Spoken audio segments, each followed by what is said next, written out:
Muy buen día con todos. En esta oportunidad vamos a detallar sobre lo que son generalidades de la columna vertebral, así como también lo que es una vértebra tipo, cuáles son sus partes y cómo poder diferenciar cada una de su composición. Comenzamos con lo siguiente. Tenemos que la columna vertebral, también denominada raquis, como ustedes sabrán desde primaria, está compuesta exactamente por 26 huesos móviles, por decirlo así, que no hay que confundir con la composición exacta de las vértebras, porque las vértebras son de 33 a 34. Son 7 cervicales, 12 torácicas, 5 lumbares y los propios que son el sacro y el coxis. Si contamos 7 más 12 más 5, acá tenemos 24. Uno que es el sacro 25 y otro el coxis 26. Pero tanto el sacro como el coxis fusionados dan de 9 a 10 vértebras. Por eso sí, hacen la suma total de 33 a 34 vértebras en total. Entonces nosotros acá tenemos lo que es el sacro y el coxis. El sacro cuando nosotros lo tocamos, lo palpamos, es un hueso único, pero está formado, como ven acá, por 4 vértebras en este caso. Igual el coxis, que igual puede estar de 4 vértebras, puede ser, porque también el sacro puede tener hasta 5 vértebras. Por eso se dice que entre los dos incluso puede llegar de 9 a 10 vértebras fusionadas. Pero cuando nosotros lo tocamos, lo palpamos, vienen a ser ya huesos únicos, huesos impares. Entonces hay que aclarar también esa parte. Tenemos también lo que es pues estas imágenes donde nosotros podemos observar mucho mejor esta parte. Acá tenemos una vista anterior y una vista posterior. En la vista anterior nosotros podemos observar los típicos cuerpos vertebrales, todas estas zonas prominentes de la vértebra. Y también observamos en una vista posterior lo que son las apófisis espinosas. Es típico para nosotros diferenciar si es vista anterior, si es vista posterior. El cuerpo y las apófisis espinosas. Acá tenemos el atlas, que es la C1, el axis, que es la C2, hasta la cervical 7. Igualmente desde la T1 hasta la T2, el L1 al L5 y los huesos que ya les acabo de comentar que se encuentran sus vértebras fusionadas, formando huesos únicos e impares. Ahora sí, ya que tenemos este concepto más claro, hay que hablar sobre lo que es una vértebra tipo, la cual va a estar compuesta por 3 partes. 1, el cuerpo, 2, el arco vertebral y 3, el agujero o foramen vertebral. Para ello, vamos a mostrar un atlas que nos va a servir de ayuda para esto. Acá tenemos a una vértebra cervical 4, una vértebra tipo, donde pues nos va a ayudar para poder diferenciar estas partes. ¿Cuál viene a ser el cuerpo? El cuerpo viene a ser toda esta zona de acá, zona prominente en la porción anterior de la vértebra, como lo había enseñado acá. En una vista anterior nosotros observamos todo el cuerpo. Y lo que es la siguiente parte viene a ser el arco vertebral, que viene a ser toda esta zona de acá. Forma de un arco, justamente por eso se llama así, que es cóncava en la parte posterior, hablando internamente, ¿no? Y entre el cuerpo, bueno, podemos señalar el cuerpo de otro color. Vemos el cuerpo, el arco vertebral, y entre los dos vamos a encontrar el agujero, todo este agujero que vemos acá, el agujero o foramen vertebral. Entonces ya delimitamos estas 3 partes en general de la vértebra tipo. Ahora vamos a hablar más específicamente de cada una de ellas. Tenemos en este caso al cuerpo. El cuerpo viene a ser esta porción anterior, toda esta porción anterior, que tiene pues esa forma de cilindro y viene a ser la sustentación de la columna, la que básicamente viene a formar nuestro soporte corporal. Se dice forma de cilindro justamente porque vamos a ver una vista, miren, una vista anterior, cómo tiene esta forma alargada justamente de cilindro con una cara superior, una cara inferior e incluso caras laterales. Y tiene pues efectivamente la forma de un cilindro. Ahora, para hablar de lo que es el arco vertebral, pues viene a ser la porción posterior, ¿no? Acá tenemos la porción anterior, porción posterior. En la porción posterior vamos a encontrar esta apófisis espinosa. Entonces, el arco va a estar posterior al cuerpo.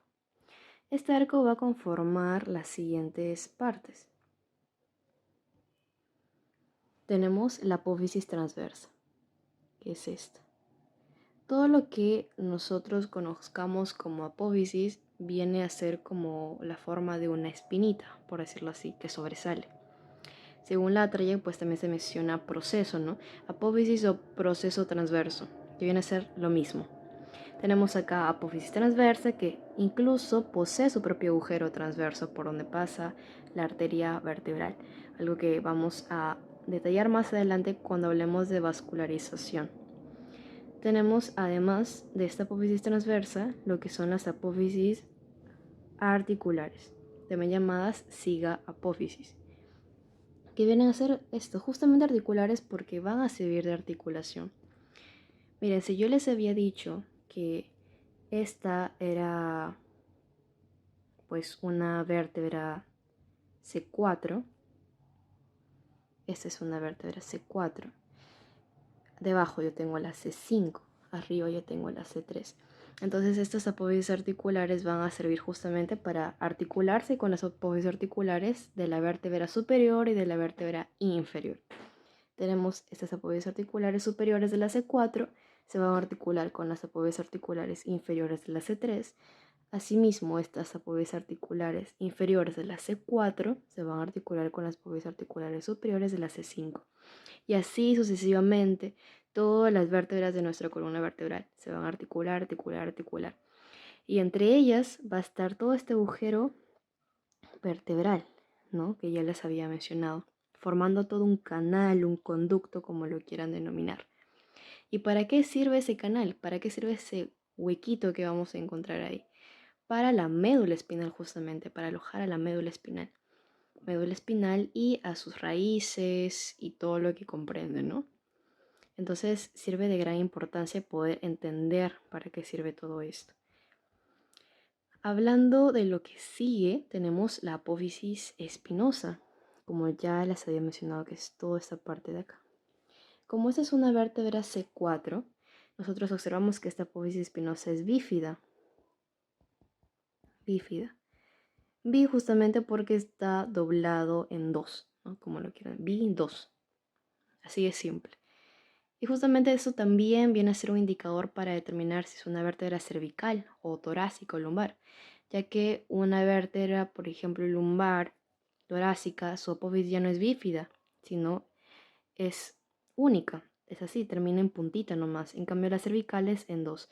Son detalles que también vamos a especificar en otro video, donde hablemos para diferenciar cada una de estas vértebras.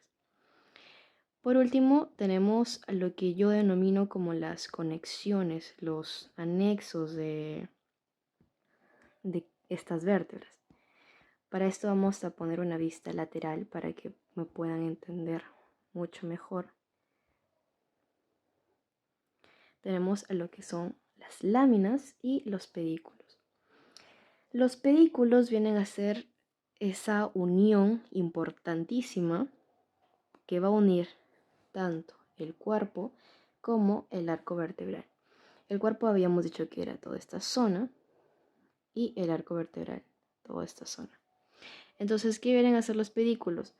Toda esta zona de unión de acá, todo ese bracito que ustedes pueden observar ahí, toda esta zona de unión de acá. Todo eso son los pedículos, tanto un derecho como un izquierdo. Son dos pedículos. Además, tenemos otra zona de unión que vienen a ser las láminas. ¿Cuáles vienen a ser las láminas? Pues esta parte de acá. Se observa mejor en una vista posterior. Toda esta zona de acá, esta forma de cuadrilátero, para mí tiene una forma de cuadrilátero, ¿no? Se ve muy notoriamente, que une estas masas laterales de las apófisis articulares con la apófisis espinosa vienen a ser las láminas. Toda esta zona de acá. Las láminas. Entonces, tanto las láminas como los pedículos son esas zonas de anexo o unión que sirven pues para dar esa terminación final de composición de las vértebras, para que cada una de estas partecitas tengan su forma típica. No por eso son de gran importancia. Saber localizarlas, saber diferenciar qué unen, en qué parte están, ¿no? Y por último tenemos a lo que es el agujero o foramen vertebral, que es esta zona de acá. Toda esta zona, todo este agujerito que ustedes observan acá, viene a ser el agujero o foramen vertebral. Y un dato curioso es que como esta es una vértebra C4, este agujero vertebral justamente va a tener la forma de un triángulo. Ustedes observan acá. La forma de un triángulo. Por ejemplo, en este caso, también un dato clave como indicador. Este agujero vertebral en una vértebra cervical va a tener la forma de un triángulo. Pero en el caso de una vértebra torácica va a tener la forma de un círculo. Y en el caso de una vértebra lumbar, la forma de un triángulo. Vamos a observarlo con la ayuda de nuestro atlas. Acá tenemos nuestro atlas. Vamos a poner cualquier torácica. Esa es la T5, por ejemplo. Vamos a aislarla y observar mejor cómo es este agujero vertebral. Fíjense. Tiene la forma de un círculo. ¿Lo ven? En cambio una cervical tenía la forma de un triángulo. Y si ven, acá, otra vértebra, en este caso una lumbar, una L3, vamos a aislarla.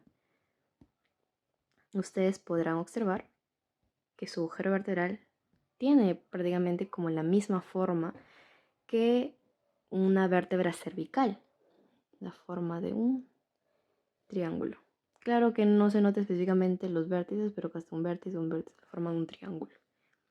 Habíamos dicho que una vértebra cervical tiene la forma, su agujero, de un triángulo. Una vértebra torácica de un círculo. Y una vértebra lumbar de un triángulo. Entonces esto es muy importante que se denote. E incluso cuando nosotros hablamos del cuerpo, como ustedes se habrán dado cuenta cuando yo proyecté la C4, su cuerpo era mucho más chiquito que esta, por ejemplo, que es lumbar. Esta vértebra lumbar es mucho más prominente, como se pueden dar cuenta, el cuerpo mucho más ancho, mucho más grande. Y mientras más va descendiendo la columna vertebral, más grande se va haciendo este cuerpo. Igualmente pasa con el agujero. Este agujero, conforme va disminuyendo la columna vertebral, se va haciendo más chiquito, como se puede observar. En cambio, una vértebra cervical, esta era pues mucho más grande, ¿no? Entonces, eso es un dato curioso. El cuerpo va aumentando mientras va descendiendo y el agujero va disminuyendo su tamañito. Ya en un próximo video vamos a detallar mejor cómo diferenciar una vértebra cervical, una vértebra torácica y una vértebra lumbar. Espero que este video haya sido de su agrado y que haya sido de su comprensión. Muchas gracias, hasta un próximo video.